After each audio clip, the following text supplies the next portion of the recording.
ये कुल दिन मनु आदमी 10 बारी पोती है ना तब वो एक गुड़े घर आगे ना भई रहेला। बताओ भौजी अइला भर में कितना बारी छोटकी भौजी पोत देली तब वो लगा था कि पोतले उतल नहीं खे। बताओ ये दादा हमारा घरे दूधू को भौजाई आइल बेसन केहू तो भौजी खातिर धाधाला आ हमारा के तो दूधू को भौजी मिल गइल बेसन एकदम सुपर से ऊपर। छोटकी तो एकदम और ही अच्छा लगेले हमारा के आ बड़की आई हे बुची जी लिपत काजी हम कबेरी ना माना कइले बानी मती सब लिपि हम बाई न करे खातिर। हो भौजी तोहन जन त कुआर पर जिंदगी भर कइले हूं रह जा हमरा के करे द जा तनकी और भैया देख हम तो हमरा के कितना बात बोलम बताई अभी हम ना लिप सकनी। कदब कनिया कनिया खेलत रही तू चुपचाप रह। कनिया कनिया खेलत रही बताई बक दी त लिप दी हम लिप दे बक बक छोड़ा हम पोत दे। बताई ओतना दिन तक ले रहुआ त कइबे कइने अब हम आगे तब हम न करम जी। आ हमारा करे के मौका ना दे बुझा का हमरो के तो ससुर जी के करे ही कनु बा ओ और अभी उम्र बाटे काम करे के बताइए बुची जी अभी और उम्र पढ़े लिखे के बाटे अभी काम करे के नहीं खे। पढ़े तो रोज जानी है आ सोचल कि पोत दी रहुओ न बुची जी आ कल हन के जन दूधवा बैठैले बन चूल्हे पर दूधवा पीनी हां कनी न पिए के पी ले हम बाद में रह द। रवा के हम कबे न चेतैले बन के पहले कुछ काम को छोड़ के पहले दूध पियानी तब वो सब काम चाहत के तना बरी हमरा खे बुझा हो खा के तो खुदे मोटा गइल वाली तौरी मोटा जाई दुल्हा फिर जाई तो पतरा जाई दुल्हा कि जहां चौके पर से उठा के तो टांग के फेंक दी गोड़ उठा के। रवा कैसन कैसन बात करत तनी जी सही ना कहते तू ये बताओ इतना मोटाइल ठीक नहीं खे बड़की भौजी खुद कहली भैंस खा के काहे पलट जानी टहली। अच्छा आ ए बुची जी सुनी ना कनी की सब्जी नहीं खे और भैया तो हइए नहीं खे शाम के आइम कि ना आइबे रहुआ चल जिन सब्जी लावे दीदी से हम कहानी हां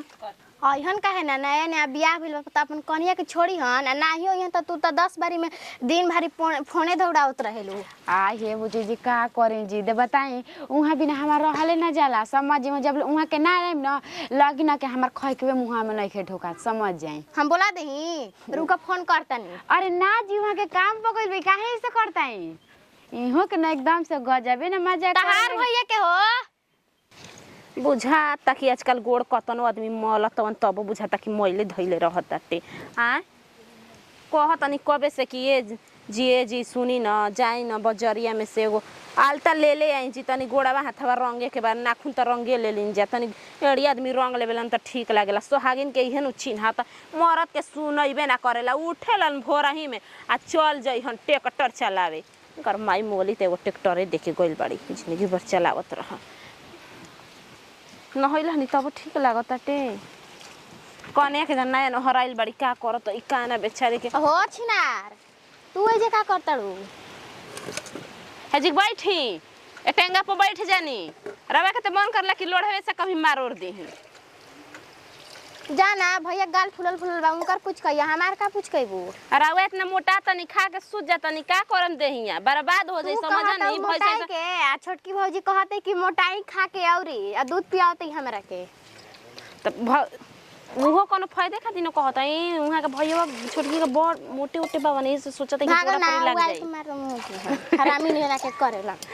रा का पसंद करलन बुची जी सही में हमार त जानते कि बड़े बड़े भाई रस हमर बियाह से पहले बियाह हो जब वीडियो कॉलिंग करला ना पता भाई आंख 3-4 बार हमर दिमाग खराब हो जाला तरह पसंद करलन का करम छे ये बुची जी बियाह कर देबे के उनके से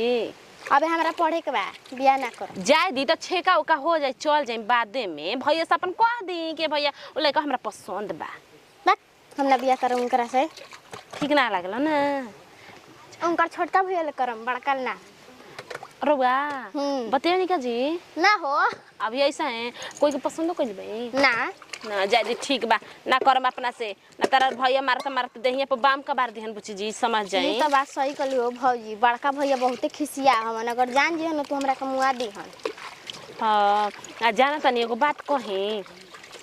छोटकी के मन लागता जी तनियो सी हमारा नहीं लागत कि मन लागताटे देखो ते कितना हमरा संग चरा चरा बात कर गइली उनकर मने नहीं खिलागत का कहतई का कहतई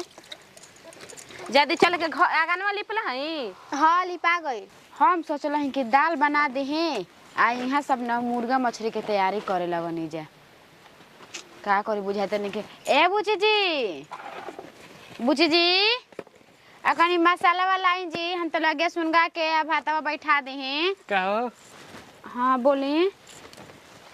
द खाना ना बोली का मन ची बुझाता की का बोली हां एकोला फोन ना करेला एको बेरी का फोन करे माने मतलब बिना मान मतलब के कहता नहीं हम जाने नहीं करे बिना हम खाना ना खानी तोरा के फोन ना करेला तारा ना खा लू तो तारा ना करला हम ना करी तो हम बाजल में काम में तो जान दे के काम बोले मेरे के चाचा खत्म हो गल बा रिचार्ज तार खत्म हो जाता नैहर बतियावे खातिर हमार बिर का खातिर तो खत भईवा ओने से ना फोन कइले रहे भैया ना कहला रिचार्ज कर दे भईवा मर के कहि रे वो हई बंदा हां भई रिचार्ज करी तोहरो के चलाई तार बहनियों के चलाई तार मोबाइलो के चलाई अब ना हमार बहिनिया के करवा के कहला चलावे के अपने कहतो तो बोला के घुमा दी मेला जग लागल बा तो उ कहत या त हम कह देला है कि जो जल्दी से बतिया ले मन नहीं खेला गतई जा काहे दुबराइल जाता हूँ ए जीरो बस के बात कहे बात कह हमार से कह में हतन बुझाता कि डराता सक पगाता हूँ बताई गाँव में तन के घुमा देना एक दो बेरी मन नहीं खेलागत गाँव में अरे साइत बनी तबे न जेबो अभी कतना दिन अइला भइल बताओ त देखाइबो कर त कहिया के साइत अभी 1 महीना भइल बाग जे हम भैया भौजी बिना माई बिना निक नहीं खेलागत रहो सब खाली शायद देखवाई जा जल्दी शायद साइत बनी तब न मन नहीं खेलागत भैया बिनी भौजी बिनी ते जे बोला ल कह त भेंट करे के आ जाए के मतलब भैया भौजी हमार हे जाए है ना रहो दिमाग काम ना कलाऊ दी चमकीलवा दी चमकीलवा हमर नहीं काम करत ए तो लेके भगा नहीं ले जी पहुंचा दी कोई का कहि त देख साइत अभी क दिन गइला भइला लिया के आगु लई त बिना साइत पी चमकीला दे है काहे काहे आगे ना सुन गई गैस काला के रखले बारी तू तो बजो बादी में तारा गैस सोच ना लेके आवेला हो आई चमकीला ले कैसे धरा लेबू राउरो दिमाग काम ना करेला ना का बोला का बोला जाके या दीदी जी से कह के सहितवा निकलवाई ना हाँ ओका तो कहाँ भाई भौजी जाती तब उनके लिए कम तो देखावा कहाँ भाई जाके देखी मसाला निकालत रही वहाँ के ठीक बाटे रुक ठीक बा जाई हमरा के जल्दी बताई का कहता नहीं दीदी जी हमरा रोज रोज गाँव में जाए के मन करत टे आ साइत आ माई तो कहत या साइत अभी देखवावे के बाटे जाना तई बुची जी एगो शैम्पू लावेला कवन तहु वाटिका ना जी फुआ के लइकिया ना बतावत रही कि जना में ढिलिया साफ कर देतै सन कंडीशनर ए छिनर काहे के बहस करेनी जी मेडिकेयर कवन त नाम ह अब पढ़ल लिखल नहीं तब काहे के बोलबावत हई मेडिकल पर जाके कहम कि ढील साफ करे वाला बाटे उहे ले लेही हां हंसते हंसते हमरा के काहे के तने परेशान होतनी लागत न कि छोटका आइल बानी बतियावत तड़ी जाके जन का सुनतनी कबे के आवाज पे हम करे ना सुनाता हां बतियावत तड़ी कुछ लाइल बा उनका जी खाए वाला का हो भौजी आइए बोला का जी का करता हुए कर खाली पिलुआ पर रहता कपार में अब रउआ सबके बहिन है तो रउआ सब नु जन्म जा हमनी के तो खुद हां तनी हाथ का शैम्पू लिया के रख दे तला नहीं खाने लावत सुनत नहीं कि अभी का कुल बकत उल्टा उल्टा सीधा सब कुल कहत कपार छिलवा ले खाली खत्म हो जसन फिर ना आइसन भागला कि नहीं जैसे कपार छिलवा चलता री का हो जाई फिर तोर बरवा के जमीन हो जाई जाना चुड़ाव लगे सन टकला टकला हो भौजी ई दुनिया का चिढ़ावे खातिर अपन जिंदगी बर्बाद करत है छिलवा ली ठीक ज्यादा है हमारा लागा लंडे वाला मेरा नुआ बन जाए ए बुबिया के खदेर दिया सन जानते नहीं कुल तू शिकायत हो हमनी के ते कनी के बुझाता कि कुल पिलुए रहसन सब घर खाना खैनी है खाना कहाँ खैनी अरे खाना बा तो सब्जी भात खा ली अभी आदमी तो जाता उनको बनाए ना मछली बनाए जाते हैं मछरी खा जा तोहने जाने हम मछरी ना खैनी कैसे करें जा दोनों भाईवन पर हमरा खीस बर जाला रवा सब जी भई रहता खाली लाले पियर हरियर खाए के आ जब हो जाता पेट खराब तो घर देखो बुझाता कि बाथरूम में लाइटिंग सब भर जाई का कहे नी जी रउआ देखी बाबुआ जी आदमी ना खोई हन त चली हन कैसे बताई दुनिया पर पेट दुनिया पर मरता दुनिया पेटे पर मरता है ये खातिर कमाई खातिर आदमी विदेश चल जाता पेटवा जब शांते रही आदमी घर में चुपचाप ना बैठा रहता ने हेकरा पर ध्यान द जा खियावे पर देखत हो खाली बना लेती भोथरा बुझाते नहीं के करा पढ़े लिखे के ठीक है कहता जाती नहीं है खाली तो डांटे बोली सुनती है अजी केतना आदमी यहाँ के चेतई हन बताई आदमी इतना बोला तवन कहत तब यहाँ के बासी ओसी सब ना खा लेतनी त मोटाई में ना जी बासी खाना खाइला रे आज सुबह ही भूख लग गेला भूख लगे बना के नहीं खाइल जात अब सुन यहाँ के सुबह हां दूध के भौजी रहे काहे के हम बनाई कैसे कहत हो तो बनवा के खो उ तो देखत है बकर के जानते का कहते सुनत हो भौजी सुबह सुबह कह दिन व्यायाम करे के एकदम छत पर ऐसे हाँ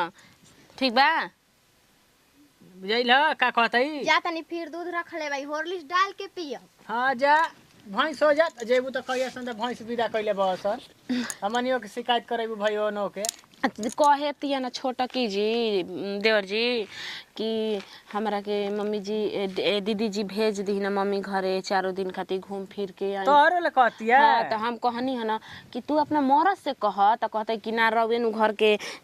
मालिक बाई तो रवे सुनु कहम अब बताई रवे के अभी नया नहर बिया जाई तो अच्छा लागे गांव घर का कहिए तनी एक बार जाई साइत बन जाई खाजा बता सब बन जाई झापी झोरा दिया तो तनी ओ जिगो के मरद मेरा नु कहती सन गांव टोला कि ना ससुरो में मान जान होता छुछ बेहारा जैसन जाई त एकरा के कहे ओहे नु हमर ले कहतिया तो जाई ना तनी दीदी ले कही हम कहने रे सुई तो मिली तब न जेबे रे सूत ना जी ओहे सुई तो हां रहू अपन मेहरानू के चक्कर में दम बुझाता कि सिखा दे उजा उल्टा सीधा बोले कोई के साइत कह जाला दिन बारी निकली देख ल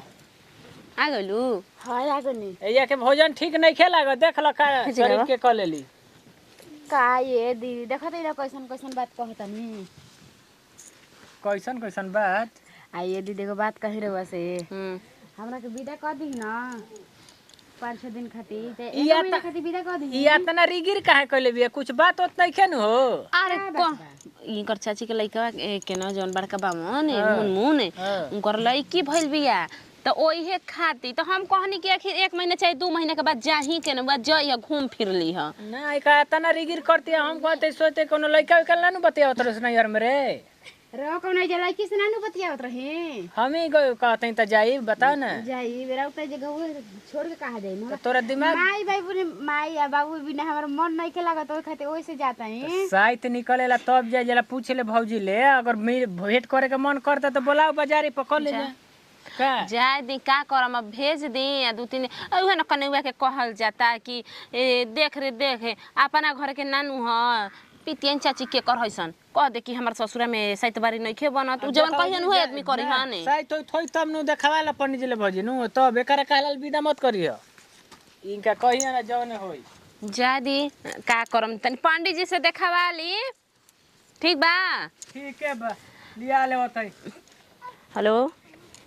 अरे का कहीं हमार तो दिमाग दम चचड़ाइल बाटे यहाँ सब यहाँ के ना भोथर अवन हमार मरद रे माई समझली तू कहली ना ना ना तनियो सी ना इनका ना बुझाला चरा बुढ़िया तोरा ता ना बुझाला रे संस्कार सिखाव ताड़ू का गौवा में के ताउर हरामी है सन एक मुँह बतियावेली सन देखली कि हमार अकाउंट में के 50,000 रुपया मरद निकाल के दे देला ना तनियो सिंह का मुँह ना लागल हम 1 गो रुपया जुटैले रही रे काहे उ ना दिही तो ओकरो तो बहिनिया अरे बियाह शादी के दिन धइल बा त दोनों जना के ना बहिनिया हम थोड़ी कहतानी कि इहे खाली देश उहे देश बराबर 10 जा जमीनिया लिहन जता एगो लिहन हाँ तो चुप रह ना बुझाला तो कहनी हमरा बीच में ना बोलनी तू के तोरा भी कइले रहन फोन अरे तो ई जानते कि नहीं कुकुर हवन ई जेने देखला तेजा बच के का करतो हो का कहते अकले नु कि हवाई लालन सोना से ठवा का कहतन रुक कहो कुछ मंगल रहू जका मेहंदी छला हां त 1200 रुपया मांगतावन कह दी बैठे के आओ तनी जाई जाई ले ली जाई कह दी भौजी आओ तड़ी तनी नहाते ही जाई बहाना कर दी दे बहिन के नो बा हेलो ठीक बा मैं तनी रखता आइल बा सोनारा बताओ तनी तनी जना के हम पाड़वा सरिया लेही हो सुनत हूँ देवे के बा बयाना अथी वाला के मांगत वसन तिल का देवे के बा अथी अगुआ फोन कइले रहे का छी पैसावा देवे के बा ना तिलकावा वाला उनतिया के बेटा रहुए भी फोन करला मुचका बारा जी मुछैला तब हमारे भी फोन कइले रहे अगुआ कहता कि पैसावा द जा तार कहत रही कि दिन बारी अभी ना धरे के तो तू धरवा दिहलू दिन बारी तो दिन भर अभी बा ना जी समय 6 महीना ओकरा घर में लागत नहीं है कि 6 महीना कितना दिन होला राता राती आदमी दिन के दिन कहेलन अब 6 महीना दिन बा तो मानता फोन पे फोन करके कहता कि पैसावा द जा तारा कहनी न कि तू दिन बारी मत धरवाव तू बढ़ियारी दिन बारी धरवा दिहलू तो मांगी एगो और भाई बाबा न रउआ त कहे नी कि हमार भाई हटे जान परान त ना दिही तो उ सुनी तब न। काहे 50,000 खाली दे देलन हो कहाँ गई सुनता उ? 50,000 दे 1 लाख दियल बना 50,000 रउआ देले बनी या 50,000 उ हाँ। तो ओतना में बहन के बियाह हो जाई तब ना हुई तब का कइल जी? कर्जे महाजन न लेवे के पड़ जाई। लेके देखी ना मार के दही फाड़ देतनी तो का करे के? जब दिन धरवाई देलू तारा कहनी कि दिन मत अभी धरवाओ, बियाह शादी बाद में होई, पैसा कौड़ी हाथ में होई तो धरावल जाई। सब हम के पागल ना हनी घर में दूगो आदमी बा त दोनों ना दिहन जी पट्टीदारी ना हो गईले हां तो पट्टीदारी हो गई तो कहीं समझता चली है। चली कहीं चल तो तू ही कहियो तब हम हां तो कहत चली हार मौगा से गइल। चुपचाप नत रह ना तो जे हमके हुना ठेला गम चल चल कहियो तू। हां चली हम कहत हार गइल। पढ़ाई के बेरी कहत रही कि प्राइवेट में ना पढ़ी त पढ़ी ना बाबू हमर इंजीनियर बनी तनी पैसा कमाई अरे बनी तो त पढ़ावली लिखौनी तो कहनी का हमका जानी कि हमरा संगे घात करी उ। हमनी के का एगो बाड़ी ननद ओ करो त ननद ना भइली कहीं से करो जे कर्जा चाहे कहीं से लेके अपन नैहर से नैहर से चली चल। क्या हाला गुला कर लगल हो? हाला गुला करतई आओ जल्दी तो काम बा। रहत माथा चढ़ाई बा। कहत हो? अरे तिलका खातिर उ फोन कइले रहे अगुआ बार बार फोन करके हमरा के परेशान करता।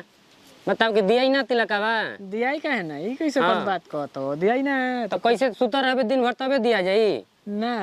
हां कह चल दियाई जैसे कहब जौन कहब तौन दियाई सब कुछ देबही के नु बा। तो देवे के बाद तो ओइ जी सुतर रहते दिन भर देखत ही तोरा के केना कुछो करते बा बताइए अकेले हम परेशान बानी माथा हमर चढ़ाइल बा। ना ठीक बाटे हाँ? बोलो का दियावे के बा कितना पैसा देवे के बा बैठ। अरे 1 लाख रुपया दियाइल बा न। हाँ हाँ हाँ हाँ कितना पे तय रहे? 2 लाख। तो 2 लाख तो 1 लाख रुपया देवे के बना अभी। हाँ तो कैसे दिए बताओ अकेले हम परेशान होत नहीं साथ देवे हमार तबे न हम करम कोनो चीज आगे। ना ठीक बाटे। कैसे दियाई आधा आधा क के दियाई कैसे दियाला ई कैसे बोलते हो? अरे कैसे कब कैसे बोला तनी जेकर खून जरी उहे नु बोली जाना तनी के बहिन के बियाह सेट हो गइल बाजी हैं तिलक बारी आधा दिया गइल बाटे आ रउआ सब घर में मरद में रहनु दिन रात सुत रहतन जे कमाई के नहीं खे के उसे कर्जे नहीं खेलेबे के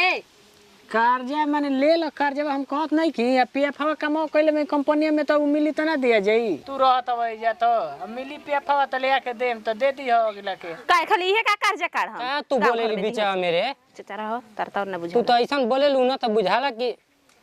बोल बतियावते ना भाई हम तू बोला ताड़ू बीचा में टभर टभर बहुत ज्यादा बोला ताड़ू। तोरे चलते तो भोगे हां भैया जवन तू कहत अब मानत नहीं दियाई ओही में अब देखे के बा रिंग कर्जा ले लो अपन दियाई भराई के बा के। तो कमा के दिया ही तो कोई ले हाथ पेड़ कमात मर जाई दे देत ना है कैसे सुट सुट बोलता नहीं जी हां पागल है का रे? का पागल रुआ कर है हमर सुटो बोलल निहारी जी आए हमर माई हिया जी हई हमर माई ही का रे माई हई हैं चुप रह दी ना मार कभी फाड़ दे हां चुप रह। खून का से मांगलो हम ना की मार सक ए तू चुप रह ना तू बोला ताड़ू आप मौके के ना दे तो चुप नहीं हमारा करावत हमारी रे तू रे हमरा का तू तर ले भाई तोरा का लाज लगे चाहिए हम चुप रह ना तू जाय दो हम के बतियावत नहीं ना चुप रह तू। भाई मर जा तोहरो मेरा जब हाथ हुआ ई बतियात रहे बीच में आइले भी ना जरूरत रहे इहे के देख के हम आइल अरे तो बोर जेठ भाई तो बीचा में ही ना समझी है ना तू ही बोर जेठ बाड़ू बुझाता कि अलगा करा दिया सने हनी के बात सुनल जिनू तो हमनियो के अपना में लड़ पट जाई जी लौट पड़ जाई। देखा तो भौजी हती चुकी बात लेके हते चका बवंडर बना देतई ना तो ये में हमनियो के छोटका देख समझे के बा मेहरारू के बात लेके चलल जिनू तो हमनियो के लड़ जाई जी।